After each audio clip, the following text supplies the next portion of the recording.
There was a boy who used to sit in the twilight and listen to his great-aunt's stories. She told him that if he could reach the place where the end of the rainbow stands, he would find there a golden key. "And what is it the key for?" the boy would ask. "What is it the key of? What will it open?" "That nobody knows," his aunt would reply. "He has to find that out." "I suppose, being gold," the boy once said thoughtfully, "that I could get a good deal of money for it if I sold it." "Better never find it than sell it," returned his aunt. And the boy went to bed and dreamed about the golden key.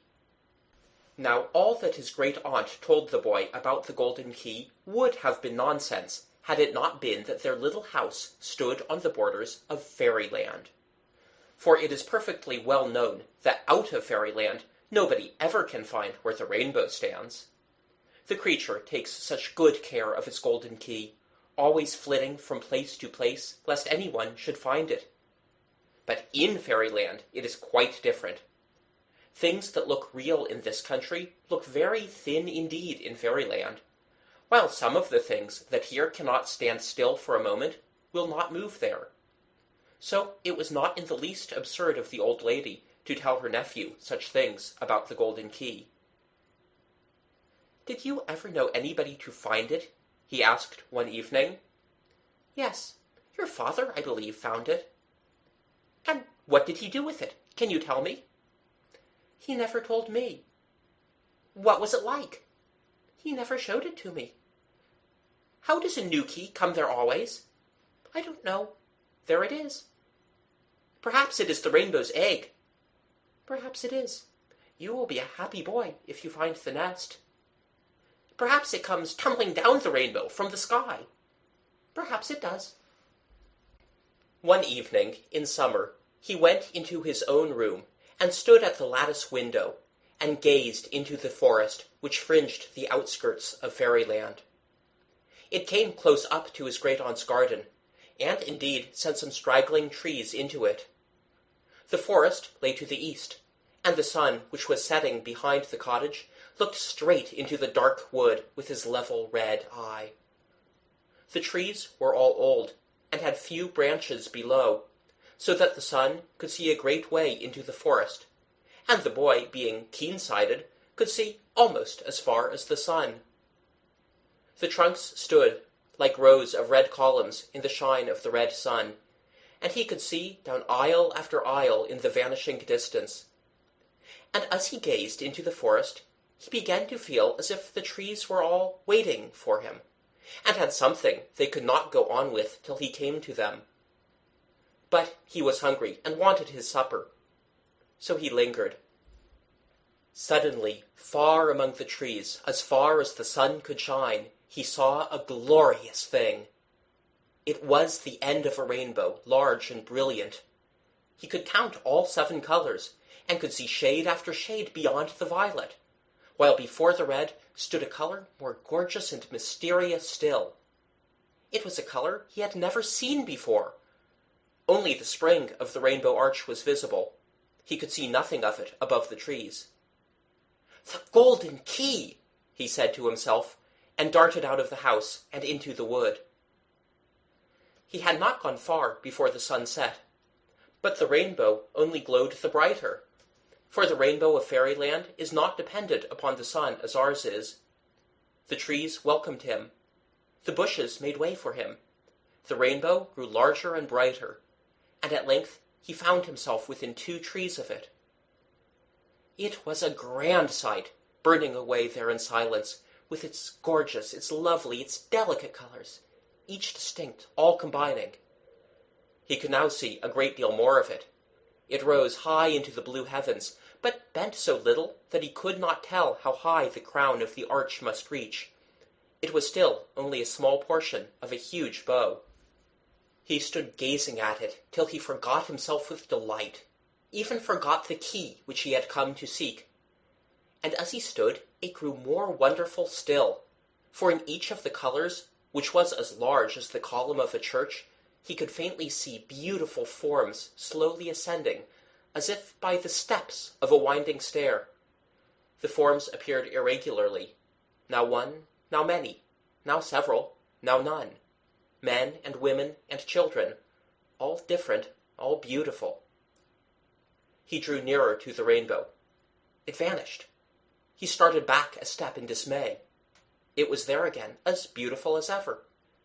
So he contented himself with standing as near it as he might, and watching the forms that ascended the glorious colors toward the unknown height of the arch, which did not end abruptly, but faded away in the blue air, so gradually that he could not say where it ceased.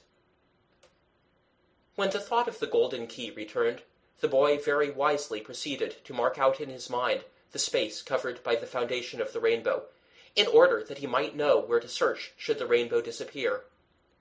It was based chiefly upon a bed of moss. Meantime, it had grown quite dark in the wood. The rainbow alone was visible by its own light. But the moment the moon rose, the rainbow vanished, nor could any change of place restore the vision to the boy's eyes. So he threw himself down upon the mossy bed, to wait till the sunlight would give him a chance of finding the key. There he fell fast asleep. When he woke in the morning, the sun was looking straight into his eyes. He turned away from it, and the same moment saw a brilliant little thing lying on the moss within a foot of his face. It was the golden key. The pipe of it was of plain gold, as bright as gold could be. The handle was curiously wrought, and set with sapphires. In a terror of delight, he put out his hand and took it, and had it. He lay for a while, turning it over and over, and feeding his eyes upon its beauty. Then he jumped to his feet, remembering that the pretty thing was of no use to him yet. Where was the lock to which the key belonged? It must be somewhere, for how could anybody be so silly as to make a key for which there was no lock? Where should he go to look for it? He gazed about him, up into the air, down to the earth, but saw no keyhole in the clouds, in the grass, or in the trees. Just as he began to grow disconsolate, however, he saw something glimmering in the wood. It was a mere glimmer that he saw, but he took it for a glimmer of rainbow, and went towards it. And now I will go back to the borders of the forest. Not far from the house where the boy had lived, there was another house, the owner of which was a merchant who was much away from home. He had lost his wife some years before, and had only one child, a little girl, whom he left to the charge of 2 servants who were very idle and careless. So she was neglected, and left untidy, and was sometimes ill-used besides. Now, it is well known that the little creatures commonly known as fairies, though there are many different kinds of fairies in fairyland, have an exceeding dislike to untidiness. Indeed, they are quite spiteful to slovenly people. Being used to all the lovely ways of the trees and flowers, and to the neatness of the birds and all woodland creatures, it makes them feel miserable, even in their deep woods and on their grassy carpets, to think that within the same moonlight lies a dirty, uncomfortable, slovenly house. And this makes them angry with the people that live in it, and they would gladly drive them out of the world if they could. They want the whole earth nice and clean. So they pinch the maids black and blue, and play them all manner of uncomfortable tricks. But this house was quite a shame, and the fairies in the forest could not endure it. They tried everything on the maids without effect, and at last resolved upon making a clean riddance, beginning with the child. They ought to have known that it was not her fault, but they have little principle and much mischief in them, and they thought that if they got rid of her, the maids would be sure to be turned away. So one evening, the poor little girl having been put to bed early, before the sun was down, the servants went off to the village, locking the door behind them. The child did not know she was alone, and lay contentedly looking out of her window towards the forest, of which, however, she could not see much, because of the ivy and other creeping plants which had straggled across her window. All at once she saw an ape making faces at her out of the mirror, and the heads carved upon a great wardrobe grinning fearfully. Then 2 old spider-legged chairs came forward into the middle of the room, and began to dance, a queer old-fashioned dance. This set her laughing, and she forgot the ape and the grinning heads. So the fairy saw they had made a mistake, and sent the chairs back to their places. But they knew that she had been reading the story of Silverhair all day. So the next moment she heard the voices of the 3 bears upon the stair, big voice, middle voice, and little voice, and she heard their soft, heavy tread, as if they had stockings over their boots, coming nearer and nearer to the door of her room, till she could bear it no longer. She did just as Silverhair did, and as the fairies wanted her to do. She darted to the window, pulled it open, got upon the ivy, and so scrambled to the ground.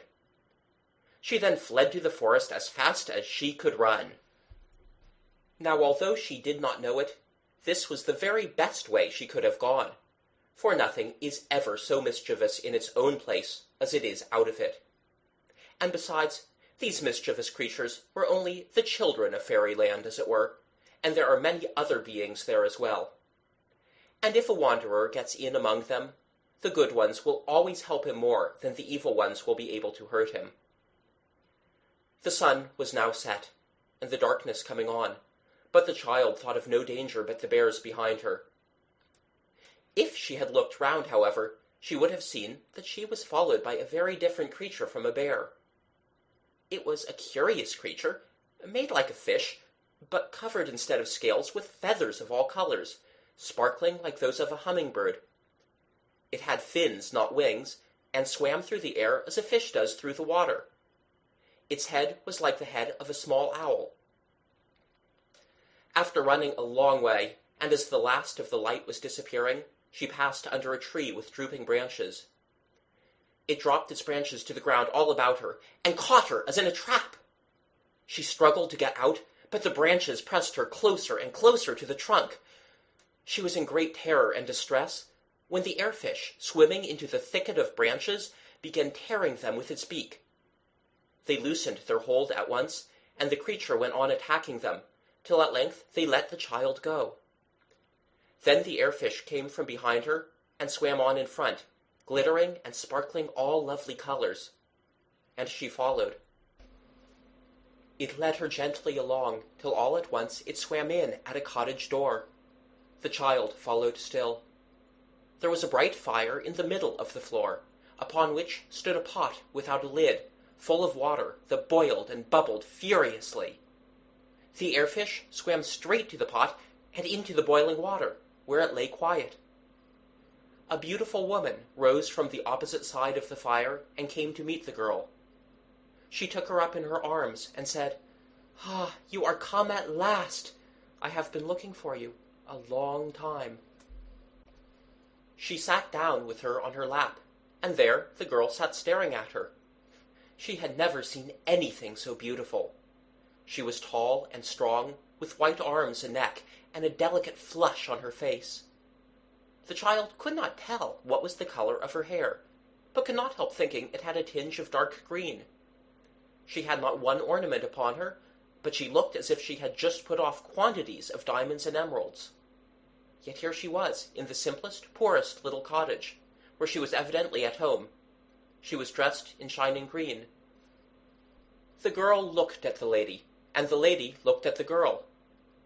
"What is your name?" asked the lady.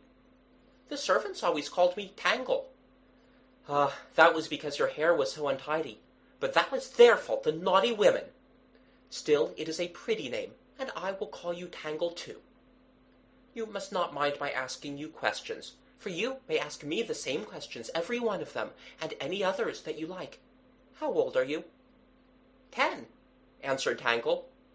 "You don't look like it," said the lady. "How old are you, please?"